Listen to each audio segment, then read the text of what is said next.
Welcome to Timeless Bible Journeys.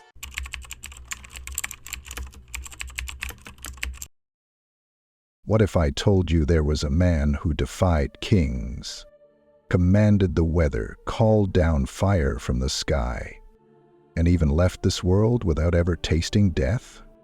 A man whose name alone struck fear into the hearts of false prophets and inspired generations of believers.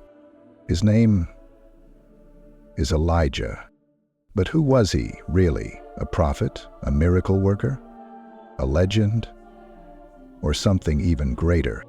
You see, Elijah's story is not just a tale from the past.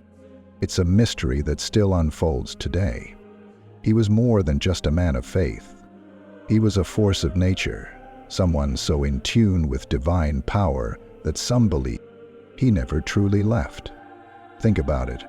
In a world where kings ruled with iron fists and entire nations bowed to false gods, one man stood alone, unshaken, fearless, relentless.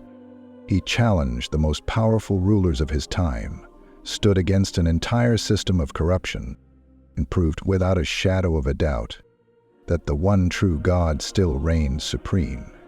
He didn't do this with an army. He didn't do it with wealth or influence. He did it with faith. But Elijah's power wasn't just in what he did. It was in what he represented. He was a storm, a wildfire, a force of divine judgment. He stopped the rain for years, bringing a kingdom to its knees. He revived the dead, proving that life and death were not beyond his reach. He stood alone against 450 prophets of Baal, calling down fire from the heavens in a display of power so undeniable that even his enemies fell to the ground in terror. And then he vanished.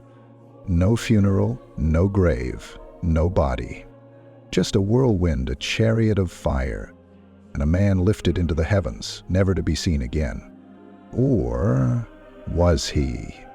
Because here's where things get even stranger. Across multiple religions, Judaism, Christianity, Islam, there's one belief that keeps coming up. Elijah will return. Some say he never really left. Some believe he walks among us. Others claim he will be one of the two witnesses in the final days, performing miracles once more, standing against the forces of darkness before the end of time. So I ask you, is Elijah just an ancient legend? Or is he something more? And if he truly does return, will we recognize him? Stick with me, because today we're going to uncover the mystery, the miracles, and the enduring power of Elijah. And trust me, you won't want to miss this. Now, before we dive in, make sure to like, share, and comment below. Who do you think is the most powerful prophet in history?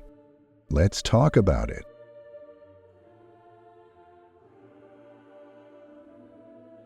Who was Elijah? Elijah was not a king. He was not a warrior. He did not command armies or sit on a throne. And yet his name echoes through history with more power than most rulers who ever lived. So, who was he? Elijah first appears in the Bible without warning, as if he stepped out of nowhere, carrying the full weight of divine authority. There is no record of his parents, no details of his childhood, just a single sentence announcing his presence. Elijah the Tishbite, from Tishbe in Gilead, said to Ahab, "As the Lord, the God of Israel, lives, whom I serve, there will be neither dew nor rain in the next few years except at my word." Just like that, the skies shut down. Elijah wasn't just another prophet. He was a man who spoke, and the heavens obeyed. But to understand why he was so powerful, we need to understand when he lived. This was a dark time in Israel's history. King Ahab ruled, but his true power lay in the hands of his wife, Queen Jezebel. She was a Phoenician princess, a priestess of the god Baal, and she brought with her an agenda. We wipe out the worship of Yahweh, the God of Israel, and replace him with Baal. She built temples, erected idols, and hunted down the prophets of Yahweh, killing those who refused to bow. The people, once faithful, began to follow Baal, believing he controlled the weather, the crops, and their future. That's when Elijah stepped in. Imagine this, a lone prophet dressed in camel's hair, stepping before the most powerful king and queen of his time and declaring war. Not with weapons, but with faith. No rain, no crops, no food. For 3.5 years, the land withered under a curse that only Elijah could lift. The very thing Baal was supposed to control, the rain, was stripped away, proving that Yahweh, not Baal, ruled the skies. During this time, Elijah disappeared. He was hidden by God, first in a secluded ravine where ravens fed him, and later in the home of a starving widow, where he performed one of his first great miracles, ensuring her flour and oil never ran out, and even bringing her dead son back to life. Elijah was more than a prophet. He was a walking sign of God's power, a living rebuke to a nation that had lost its way, and soon he would return for the ultimate showdown, the moment that would define his legacy forever.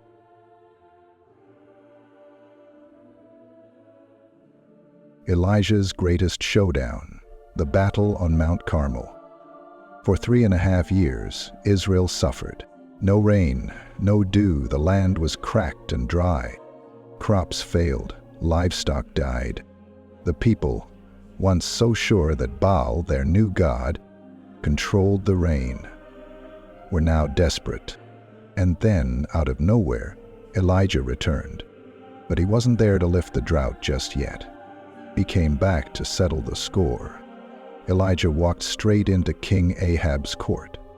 The king's eyes burned with anger as he saw the prophet who had caused so much destruction. "Is that you, you troubler of Israel?" Ahab spat. But Elijah didn't flinch. He shot back, "I have not troubled Israel. You and your father's house have, because you abandoned the Lord and followed Baal." Then he issued a challenge, a showdown, one that would leave no room for doubt about who the true God was. "Bring all of Israel to Mount Carmel," Elijah commanded. "Bring the 450 prophets of Baal. Bring the 400 prophets of Asherah. And let's see once and for all, who is God." Ahab agreed, and so on that fateful day, thousands gathered on the slopes of Mount Carmel, watching as one lone prophet stood against hundreds of Baal's priests. Elijah stood before the people and called them out. "How long will you waver between two opinions? If the Lord is God, follow him. But if Baal is God, follow him." Then Elijah laid out the terms. "We will each prepare a sacrifice. We will place a bull on an altar, but we will not set fire to it. Instead, we will each pray to our God, and the one who answers with fire, that is the true God." The people agreed, and so the prophets of Baal went first. Baal's prophets fail. They built their altar. They laid the sacrifice, and then they began to pray. "He'll answer us." Nothing. They shouted, they danced, they cut themselves until their blood flowed. Still nothing. Hours passed. Noon turned to afternoon. The crowd grew restless. And then Elijah mocked them. "Shout louder," he said. "Maybe your God is deep in thought. Maybe he's busy. Maybe he's on a journey. Or maybe he's sleeping and you need to wake him up." Laughter rippled through the crowd. The prophets of Baal tried harder, but by evening their God was still silent. Now it was Elijah's turn. He rebuilt the altar of Yahweh using 12 stones, one for each tribe of Israel. He placed the bull upon it. Then he did something crazy. He soaked the altar in water 3 times, until everything was drenched. And then he prayed, "Lord, let it be known today that you are God in Israel." Suddenly fire fell from the sky. It consumed the sacrifice. It burned the wood. It melted the stones. Even the water in the trench was gone. The crowd gasped, and in that moment everyone knew Baal was nothing. The Lord was God. The people fell on their faces, crying out, "The Lord, He is God." And in that moment, Elijah turned and gave one final command. "Seize the prophets of Baal, let none escape." And just like that, Jezebel's empire began to crumble. But Elijah's battle, it was far from over. Elijah's miracles, the source of his power. Elijah was no ordinary man. He was a prophet, yes, but not just any prophet. He carried a power so raw, so undeniable, that it defied the laws of nature. His miracles weren't just demonstrations of divine might. They were messages, signs that God was in control, even in the darkest of times. So where did this power come from? It wasn't in his strength. It wasn't in his words. It was in his faith. Elijah didn't command power. He submitted to it. He trusted God so completely that the impossible became possible. And through him, miracles unfolded. 1. The drow, controlling the heavens. Elijah's very first act as a prophet was a bold declaration. "There will be no rain or dew in the land until I say so." And just like that, the skies shut down. For 3.5 years, not a single drop fell. Rivers dried up, crops withered, people starved. But while the land suffered, Elijah was sustained. At God's command, he hid in the wilderness where ravens, yes, ravens brought him bread and meat every morning and evening. A man who shut the heavens, yet lived by the hand of God. 2. The widow's endless jar of oil and flour. As the famine worsened, Elijah traveled to a small village called Zarephath, where he met a poor widow gathering sticks. "Give me a little water and a piece of bread," he asked. But the woman shook her head. She had nothing. Only a handful of flour and a little oil, just enough to make one last meal for herself and her son before they starved to death. Then Elijah spoke a promise. "Make me a small loaf first, for the Lord says, your jar of flour will not run dry, and your jug of oil will not be empty until the day he sends rain on the land." The widow obeyed, and the miracle began. Day after day, the flour never ran out, the oil never stopped flowing. What should have been one last meal became a supply that never ended. 3. Raising the dead. But the greatest test came when her son suddenly died. The widow turned on Elijah in grief. "What have you done? Did you come to remind me of my sin and kill my son?" Elijah took the boy in his arms and carried him to the upper room. He laid him on the bed, stretched himself over the child 3 times, and cried out, "Lord, let this boy's life return to him." And then he breathed again. For the first time in recorded history, a dead person was brought back to life. This was no ordinary prophet. 4. Fire from heaven. Later, when soldiers were sent to arrest Elijah, he did something terrifying. With a single prayer, he called down fire from the sky, consuming the soldiers instantly. 50 men gone in an instant. When a second group arrived, he did it again. It was a warning, a reminder that Elijah's power came from above. 5. The chariot of fire, Elijah's final miracle. Elijah's greatest moment, however, was his departure. Unlike every other prophet before or after him, Elijah never died. Instead, on the day God called him home, his successor, Elisha, followed him to the Jordan River. Elisha touched the water with his cloak, and it parted in 2. allowing them to cross on dry land, just like Moses in the Red Sea. Then suddenly, a whirlwind appeared. Out of the sky came a chariot of fire, pulled by horses of fire. Elijah was swept up into the heavens, never to be seen again. His body, never found. His tomb does not exist. To this day, he remains one of the only people in history who never tasted death. So where did Elijah's power come from? Not from himself, not from rituals, not from magic, but from his faith. Elijah trusted God completely.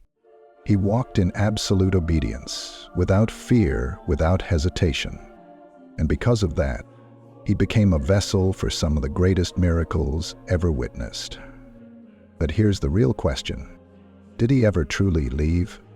Because across different faiths, in prophecies that stretch across centuries, they say Elijah will return.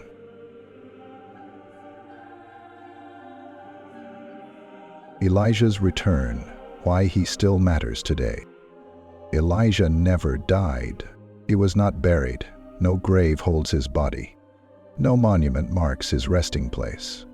He was taken, lifted into the heavens in a chariot of fire, vanishing from the earth in a whirlwind. But here's the real mystery. He's coming back. At least that's what many believe. Across multiple religious traditions, Judaism, Christianity, and Islam, there's a common thread. Elijah's story isn't over. Elijah in Jewish tradition, the forerunner of the Messiah. In Judaism, Elijah is not just a prophet of the past. He's a prophet of the future. He is expected to return before the coming of the Messiah, acting as a forerunner, a herald, a messenger who will prepare the way for a new era. During the Passover Seder, Jewish families set aside a special cup of wine, Elijah's cup, and open the door, symbolically inviting him in, waiting for his return. Because one day, when the world is ready, he will come back. Elijah in Christianity, the spirit of John the Baptist. In Christianity, Elijah's return is directly tied to Jesus Christ. Before Jesus began his ministry, another fiery prophet emerged in the wilderness. John the Baptist. He dressed like Elijah, preached like Elijah, and called people to repentance, just as Elijah had done. And when people asked Jesus about Elijah's return, he gave a cryptic but powerful answer. If you are willing to accept it, John the Baptist is the Elijah who was to come. Matthew 11:14. Did that mean Elijah's prophecy had been fulfilled? Or was there still another return yet to come? Because later, something even more mysterious happened. On a mountain, Jesus was transfigured. His face shone like the sun, his clothes became dazzling white, and standing beside him, Moses and Elijah. Elijah appearing centuries after he had vanished, as if he had never truly left. Elijah, in Islamic tradition, the eternal prophet. In Islam, Elijah is known as Elias, a prophet who, like in Jewish and Christian traditions, called people away from idolatry and back to the worship of one true God. But here's where it gets even stranger. Some Islamic scholars believe that Elijah never died and still walks the earth, appearing to the righteous in times of need. A prophet beyond time, waiting for his final mission. The end times prophecy. Elijah as one of the two witnesses. Now let's go even deeper. The book of Revelation speaks of two witnesses who will appear in the last days, performing great miracles, shutting the heavens so it does not rain, calling down fire, and standing against the forces of darkness. Sound familiar? Many believe that Elijah will be one of them, returning in the final days to once again confront a world that has turned away from God. And this leads to the ultimate question. Could Elijah return in our lifetime? Is he still watching, waiting, preparing for the moment when he will step into history one last time? And if he does, will we recognize him? Why Elijah's story matters to you. Elijah's story is more than ancient history. It's a challenge, a call to action, a reminder. Because Elijah wasn't powerful because of who he was. He was powerful because of who he believed in. He didn't rule a kingdom. He didn't command an army. He had no wealth, no position, no status. And yet, he changed the course of history. Why? Because he stood for truth when no one else would. Because he had faith when others had fear.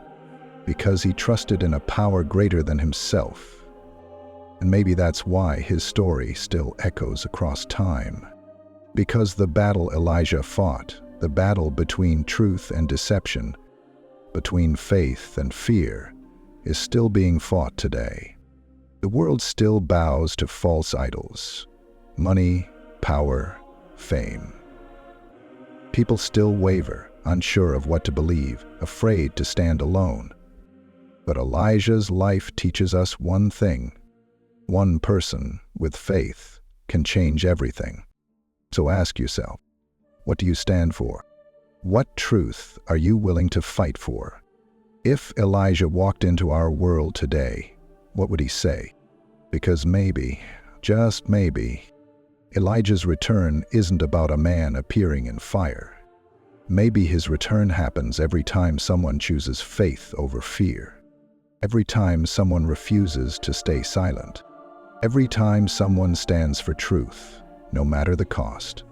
So the real question is, will you be that person?